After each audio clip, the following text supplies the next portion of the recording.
Es importante tener esto siempre presente. Como dijo alguien, la base material de la política internacional ha cambiado y el mundo no puede seguir siendo unipolar. De hecho ya el mundo es multipolar. Esa es la realidad, lo que indica cómo el poder se ha ido repartiendo.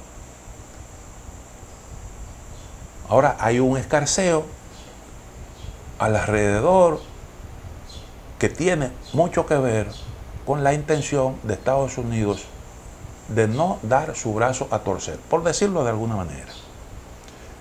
Ahora, ese cambio ha trastornado todo, ha dado al traste con la arquitectura internacional, institucional del periodo posguerra mundial. Y entonces usted ve un Consejo de Seguridad de Naciones Unidas, organismo esencial, fundamental dentro del sistema de la ONU, responsable nada más y nada menos que de garantizar la paz y la seguridad internacionales, que está compuesto por potencias enfrentadas en el terreno militar. Es decir, los responsables de garantizar la paz están en guerra entre ellos mismos. Bueno, pues en ese contexto, el Consejo de Seguridad simple y llanamente no puede cumplir con su misión. Porque miren, por ejemplo, la situación de Oriente Medio. Ahí se hace un esfuerzo, ver qué se puede hacer, dónde hay un punto de coincidencia que permita un manejo más adecuado de lo que hay ahí en esa zona. Pero en definitiva, la visión que prevalece sobre ese conflicto tiene mucho que ver con el enfrentamiento global entre las distintas potencias. China, que tiene intereses ahí en Oriente Medio, que ha establecido buenas relaciones con distintos países poderosos de la zona. El tema de la guerra en Ucrania y cómo eso pudiera o no beneficiar a Vladimir Putin. Es decir, el Consejo de Seguridad simple y llanamente tiene problemas para funcionar. Pero al mismo tiempo, hemos estado dando pasos que van conduciendo a una paulatina disminución del peso y la autoridad de este organismo.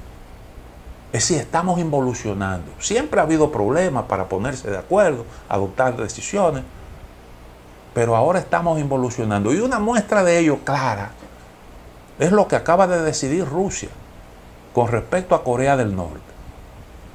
Resulta que los países del Consejo de Seguridad se pusieron de acuerdo para imponerle sanciones a Corea del Norte.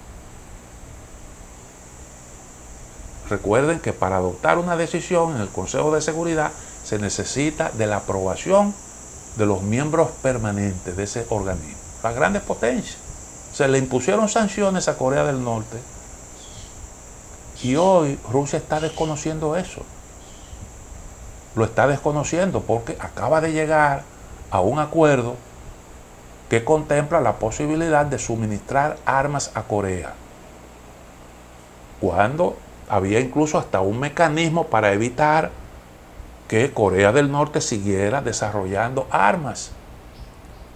Y los rusos dejan abierta esa posibilidad e incluso una agresión a cualquiera de los dos países se entendería como una agresión a ambos. Una respuesta clara a los acuerdos que se han estado firmando con Ucrania. Estados Unidos firmó un acuerdo parecido con Ucrania recientemente. Pero además de eso, Rusia, ¿qué busca Rusia? Bueno, darle una respuesta a la posibilidad, lo que se ha anunciado, lo que anunció Corea del Sur, la posibilidad de que le pudieran suministrar respaldo militar a Ucrania. Corea del Sur tiene un arsenal más o menos importante. Y en el contexto actual, Rusia quiere evitar que las armas sigan fluyendo a Ucrania para entonces ellos tratar de asestarle el golpe final, en un momento en que a Ucrania no le está yendo bien en el terreno de batalla. Y es una manera de hacerle una advertencia a Corea del Sur. Y ese paso que dio Vladimir Putin, yo leí un trabajo interesante en el New York Times, en donde se decía que Putin estaba poniendo a China en una situación difícil, porque estos tres países, Japón, Corea del Sur, Estados Unidos, lo que iban a hacer era que su política con respecto a China y con respecto a Rusia la iban a radicalizar, que a China no le convenía eso. Y yo creo que es al revés. Yo creo que es al revés. Es muy difícil que Putin haya dado ese paso sin antes discutir el tema con sus aliados. Recuerden ustedes, después de que Estados Unidos promovió un encuentro en Washington con Japón y Corea del Sur para crear una especie de alianza, históricamente son países que han tenido diferencias por el asunto de la ocupación japonesa, que todos conocemos. Y entonces se produjo ese encuentro y se entendió que aquello era un gran logro de Estados Unidos.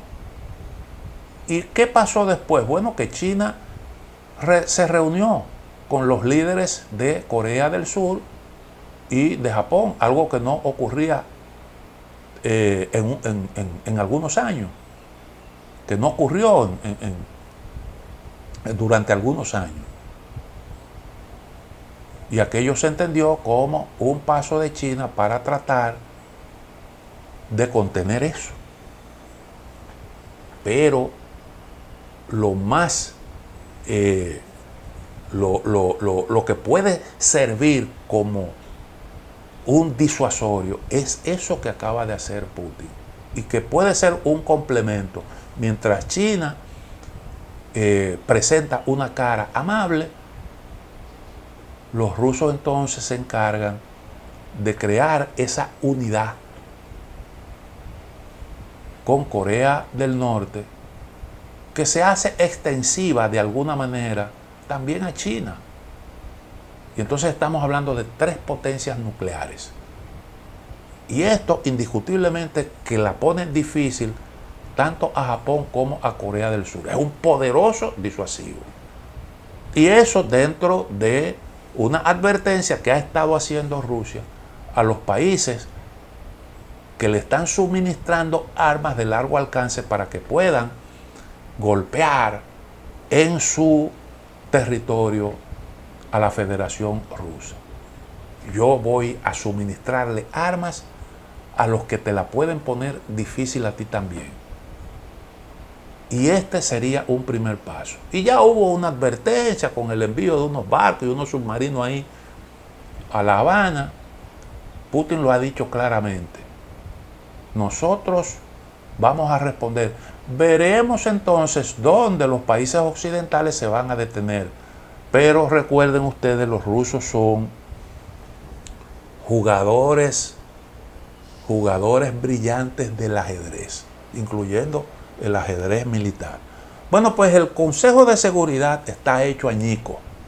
Y lo mismo está ocurriendo con la Organización Mundial del Comercio. Una de las entidades más importantes que simbolizó la era de la globalización, con todo el auge del libre comercio.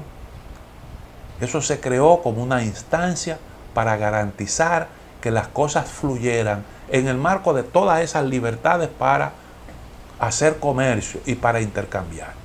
Eso dejó de funcionar.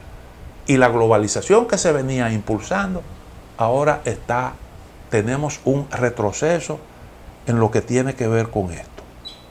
Entonces, está creciendo velozmente el gasto militar. Se ha creado un ambiente propicio para la proliferación de las armas en el mundo entero. Esto es retroceso. Porque recuerden ustedes que había una serie de acuerdos para controlar la fabricación de armas estratégicas, para mantener cierta seguridad, pero todo eso se ha ido a pique. Todo eso que costó mucho trabajo alcanzarlo, sencillamente lo estamos deshaciendo.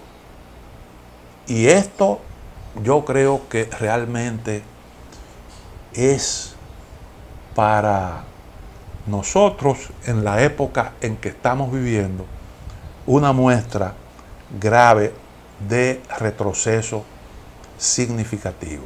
Entonces usted ve cómo se crean alianzas para actuar en el Indo-Pacífico, el tema de Taiwán, ahora Filipinas, que está siendo utilizada como una fuerza proxy para enfrentar a China, y cómo van creciendo las tensiones y cómo se está creando un ambiente poco propicio para colaborar en una serie de áreas como la defensa del medio ambiente, la lucha contra el calentamiento global y todas esas cosas que representan riesgos, peligros, amenazas globales y que deben ser enfrentadas por una comunidad internacional dispuesta a tener con esos fines niveles de colaboración. Eso es lo que estamos viendo hoy y que es algo sumamente lamentable. Bueno, llegamos al final de A Quemarropa. Mañana, si Dios lo permite, estaremos nuevamente con ustedes.